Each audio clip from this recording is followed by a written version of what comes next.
श्री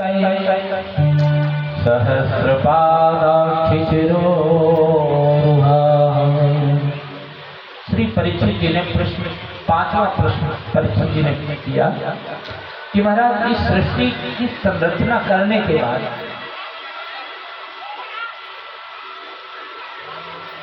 भगवान ने मानव की सृष्टि किस प्रकार से करी, वनस्पतियों की कर दी, पक्षियों की कर दी, पशुओं की कर दी, मनुष्य सृष्टि उसके लिए बताते हैं कि राजा इसी प्रकार का प्रश्न नारद जी ने ब्रह्मा जी से किया था और जो ब्रह्मा जी ने बताया था वही उसी सूत्राधार के द्वारा मैं आपको बता रहा हूं। नारद जी ने ब्रह्मा जी से पूछा, पिताजी आपका ध्यान, ब्रह्म का ध्यान, ब्रह्म का चिंतन दुनिया करती है, ये मत सोचना कि ब्रह्मा जी का मंदिर नहीं है तो क्या हुआ, शास्त्रों में क्यों नहीं है मंदिर, इसका बहुत बड़ा उल्लेख है, पर ब्रह्मा जी की पूजा नहीं होती ऐसा मत समझना। बिना ब्रह्म पूजन के कुछ है ही नहीं। हाँ, नारद जी ने पूछा, पिताजी आप सब लोग तो आपका ध्यान करते, पर आप किसका ध्यान करते हो? क्या आपसे बढ़कर कोई है इस संसार में, इस दुनिया में? ब्रह्मा जी कहते, बेटा नारद हमसे भी बढ़कर के कौन है? नमो तुनंताय सहस्रमूर्तये नमः कमलनाभाय शांताकारं भुजगशयनं नीलांबुजश्यामलकोमलांगं हाथे में चक्र सदा दिन के अरुते से की सैया बिराजी रहे हैं, हाथे में चक्र सदा दिन के अरुते से की सैया बिराजी रहे हैं, हाथे में चक्र सदा दिन के अरुते से की सैया बिराजी रहे हैं, भक्ति का मान सदा रखते निज भक्त का भाव निहारे रहे हैं, भक्ति का मान सदा रखते निज भक्त का भाव निहारे रहे हैं, ध्यान करे दूसरा भाई देगा उन्हीं की मनीषा को संवारी रहे हैं, रे विष्णु चतुर्भुज आपको भक्त पुकारे रहे हैं, ग्राम है विष्णु चतुर्भुज आपको भक्त पुकारे रहे हैं, श्री ग्राम है विष्णु चतुर्भुज आपको भक्त पुकारे रहे हैं। बेटा नारद मेरे से भी बढ़कर मैं भी उनका ध्यान करता हूँ। एक बार ब्रह्मा जी, देखो ये आप सभी जानते होंगे सब लोग कि विष्णु भगवान की नाभि से कमल पुष्प, कमल कर्णिका से ब्रह्मा जी का प्रादुर्भाव और ब्रह्मा जी की भौहों से शंकर जी प्रकट हुए और शंकर जी के द्वारा भगवान भोलेनाथ को ब्रह्मा जी ने सृष्टि के लिए कहा। तो महाराज पहली सृष्टि जो रची गई सबसे प्रारंभ में भूत प्रेत पिशाच यक्षिणी डाकनी विषैले जो डंक वाले हैं यार, ऐसे जीव जंतु भूत प्रेत आदि की सृष्टि की पहली सृष्टि। जब ब्रह्मा जी ने देखा बोले बेटा बस करो, हो गई तुम्हारी सृष्टि, तुम तो बैठ बैठ के भजन करो।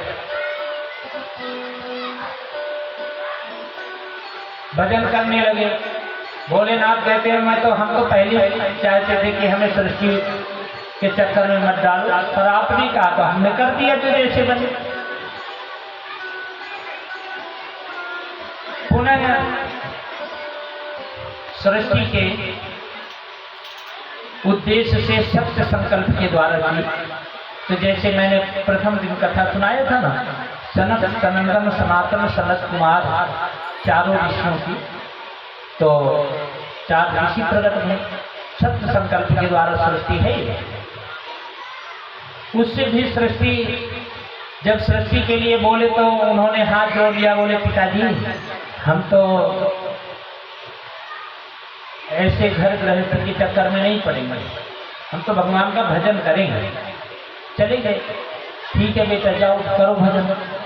भजन कोई ऐसी चीज तो है नहीं कि जो जबरदस्ती करवाई जाए, और भजन ऐसा भी नहीं कि भजन करने वाले को सब कुछ छुड़वा करके घर में रखा जाए। कितने लोगों का उनके माँ बाप जबरदस्ती ब्याह कर देते हैं, पर फिर भी वो घर में नहीं रहते। बोलो राधे राधे। जिसे वैराग्य का रंग चढ़ जाए तो उसे दुनिया का राग नहीं सुहाता। वैराग्य का रंग इतना गहरा होता है, इतना गहरा होता है कि और कोई रंग उसे भाता ही नहीं। चलो अब ब्रह्मा जी को फिर चिंता हुआ, क्या करें। आकस्मिक उनके शरीर के दो हिस्से हुए, एक भाग का मनु महाराज और एक का नाम रखा गया सतरूपा।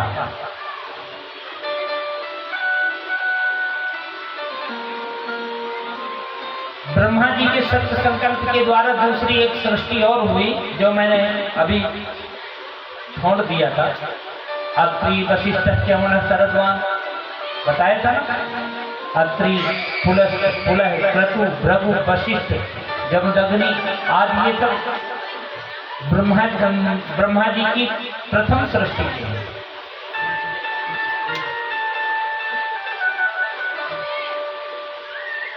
दस मानस पुत्र हैं, मन से उनका प्राकट्य किए ब्रह्मा जी, मानस पुत्र हैं। मानस पुत्रों में से अब उनके लिए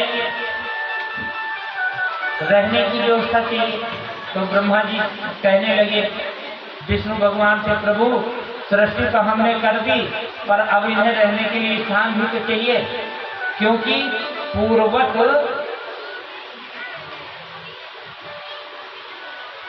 महाराज हिरण्यकश्यप एक बार भगवान सनकादिक ऋषि वैकुंठ में जा रहे थे, तो वैकुंठ जाने से लिए सनकादिक ऋषियों को रोका। जब उन्हें रोक दिया तो सनकादिक ऋषियों ने जय और विजय को श्राप दे दिए कि तुम जा करके मृत्यु लोक में दैत्य बन जाओ, राक्षस बन जाओ, 3 जन्म द्विज वचन प्रमाण, 3 जन्मों के श्राप मिला। आज हिरण्यकश्यप और हिरण्याक्ष के नाम से विख्यात हुए, जो दिति के गर्भ से उत्पन्न हुए। इनका प्राख्यान ऐसे बताया जाता है कि सूर्यास्त का समय था। महारानी जो कश्यप जी थे वो संध्या बंदन आदि में रत थे, लेकिन दिति अपने ऋतु काल से संवृत्त होकर के महाराज कश्यप जी के कपड़े पकड़ के खींचने लगी और उन्हें सहवास के लिए मजबूर कर दिया। उन्होंने काफी मना किया कि देखो ये सायंकाल का समय, भगवान भोलेनाथ का समय, भगवान भोलेनाथ अपने गणों के साथ विचरण किया करते हैं, घूमते हैं, देवी ये समय उचित नहीं है। लेकिन फिर भी दिति नहीं मानी, और जब अंततः उनकी आत्मा शांत हुई, ये निकृष्ट कर्म को सोच करके दिति ने क्षमा भी मांगा। परंतु कश्यप जी कहते हैं देवी तुम्हारे गर्भ से भयंकर दैत्य पैदा होंगे, क्योंकि ऐसे कुसमय ने तुमने ये कार्य किया है। दिति अपने गर्भ में उन्हें 100 साल तक धारण किए रखे, और जब जन्म हुआ तो इतने वीर हुए कि हाँ मुकुट फेंके तो आसमान में लहरा महाराज मुकुट। एक बार जब कुछ नहीं मिला तो पृथ्वी को लेकर के पाताल में घुस गया हिरण्याक्ष। कितने बड़े योद्धा की एक बात तो नारद जी को नारायण नारायण करते हुए देखा तो महाराज हिरण्याक्ष ने जाकर के कहा, बोले बाबा क्या नारायण नारायण करते घूमते रहते हो, कुछ लड़ना भिड़ना आता है? अरे लड़ना भिड़ना आता हो तो चलो हो जाए दो दो हाथ की। नारद जी कहते हैं नारायण नारायण नारायण। अरे बेटा हमें लड़ना भिड़ना नहीं आता, पर हाँ लड़ाना भिड़ाना खूब आता है। बोलो राधे राधे। इस दुनिया में भी बहुत ऐसे नारद हैं जो लड़ते नहीं पर लड़ाते रहते हैं। हाँ उनसे भी सावधान रहो। नारद जी ने कहा लड़ाना भिड़ाना खूब आता है। ठीक है तो फिर बताओ। बोले नहीं लड़ने वाला तुम्हारे पास ही आ जाएगा, तुम तो यहीं रहो। अचानक जब ब्रह्मा जी विचार कर रहे थे, उनकी नासिका से एक अंगुष्ठ मात्र छींक हुई, छींक से एक कचरा निकला, उसी से एक शिशु पैदा हुआ जो शुगर के रूप में प्रकट हुआ। देखते देखते बड़ा भयंकर हो गया और कुछ ही समय में गर्जना और तर्जना के साथ उसने ब्रह्मा जी से बोला, प्रभु मैं क्या सेवा करूं? ब्रह्मा जी ने उन्हें आदेश दिया कि हमें धरती चाहिए। सूकर का रूप धर करके महाराज जल में प्रविष्ट हुए। जैसे धरती को दाढ़ में दबा करके लेके आ रहे थे तो हिरण्याक्ष मिला रास्ते में। हिरण्याक्ष कहने लगा, बोलो शुअर कहीं पे कहां भगा जा रहा है? अब तो महाराज पर हिरण्याक्ष की बात उन्होंने नहीं सुनी। निश्चित जगह पर पृथ्वी मैया भूदेवी को स्थापित किए और भूदेवी को स्थापित करने के बाद फिर वापस गए। बोले हाँ महाराज जतो ग्राम सिंहा, हे ग्राम सिंह तुम्हारे उन शब्दों का प्रयोग, जिन शब्दों का प्रयोग तुमने हमारे लिए किया है वो हमारे लिए कुछ नहीं भाई, लेकिन तुम बताओ। तो हिरण्याक्ष सोचने लगा, मुझे ग्राम सिंह बोल रहा है तो यानी कि इसका मतलब ये होगा कि मैं शेर की तरह, तो जैसे किसी को कह दिया जाए कि आओ ग्राम सिंह, तो सोचेगा कि वो हमें ग्राम सिंह कहते हैं तो हम शेर की तरह रह रहे हैं, इसलिए हमें ग्राम सिंह कहा जा रहा है। पर ग्राम सिंह किसे कहते हैं? कुत्ते को। वो अपने दरवाजे पे रहे, अपने गांव में रहे तो शेर के समान रहता है, और बाहर चला जाए ना तो पूंछ दबा करके जैसे भगता है महाराज उसकी चाल समझ में आती है। परंतु हुआ क्या, भगवान पहले तो उसे खिलाते पिलाते रहे, बड़े अच्छी तरह से मजाक करते रहे, परंतु करेन कर्ण मूलेहन एक ऐसा झापड़ घुमा करके उनकी धोनी पर मारा, बाहर हो गई। मुख से रुधिर बमन करते हुए धड़ाम पे गिरा। देवताओं ने वो विश्वास नहीं हो रहा था, इतना भयंकर गए तो इतने सहजता से कैसे मर गए। पर हिरण्याक्ष को मार करके भगवान आए और जैसे ही रोम झाड़े तो महाराज उन रोमों से जानते हो क्या पैदा हुआ? कुशा। कुशा को पवित्र कार्य पे क्यों लेते हैं? हाँ, रोम पैदा होता, कुशा पैदा होता। अब पृथ्वी पर मनु महाराज की सृष्टि का वर्णन शत्रुपा के द्वारा, एक का नाम शत्रु मनु, एक का नाम शत्रुपा रखा गया। वहीं से मैथुन शक्ति के द्वारा सृष्टि प्रारंभ होती है। मनु महाराज के मनोत शत्रुपाया, मनु और शत्रुपा के द्वारा 5 संतानों की उत्पत्ति का वर्णन आता है। 2 पुत्र और 3 बेटियां। बेटियों के नाम है अकुति, देवहूति और प्रसूति। बेटों के नाम है उत्तानपाद और उत्तम।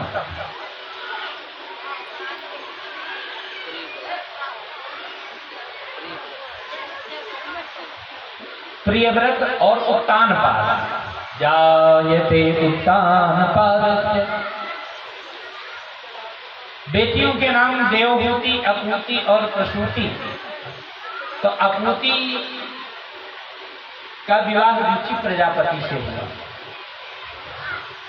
अपूति का विवाह रुचि प्रजापति से हुआ। वो भी ऐसे हुआ कि भगवान स्वयं श्री हरि का भजन करने से उन्होंने उन्हें दर्शन दिया था कि कर्दम, तुम यदि विवाह करोगे ना तो तुम्हारे घर में हम बेटा बन करके आएंगे। क्योंकि भगवान को जरूरत थी ना कि सृष्टि का विस्तार हो, भक्तों की भीड़ जब ही तो एकत्रित होती है ना धरती में, जब कोई होगा। तो इस प्रकार से सृष्टि के विस्तार के लिए कहा कि कर्दम, तुम यदि विवाह करोगे तो मैं तुम्हारे घर बेटा बन करके, पुत्र बन करके आऊंगा। कर्दम की भजन में थे। तो एक दिन मनु महाराज अपनी जो मंझली बेटी थी देवहूति को लेकर के कर्दम जी के आश्रम में गए और जैसे कन्या को दिखाए, कर्दम जी ने सोचा मैं इनका थोड़ा परीक्षण तो ले लूं। भाई क्या कहते हैं आजकल, जा रहे हैं बेटी देखने, परीक्षण करते हैं। परीक्षण क्या किए, कर्दम जी ने 2 आसन लगाया, एक अपने लिए और एक जो कन्या आई थी उनके लिए। अब यदि आजकल की कुछ ऐसे रहन सहन हो गया कि वो जाकर के बिल्कुल डायरेक्ट बराबर में बैठी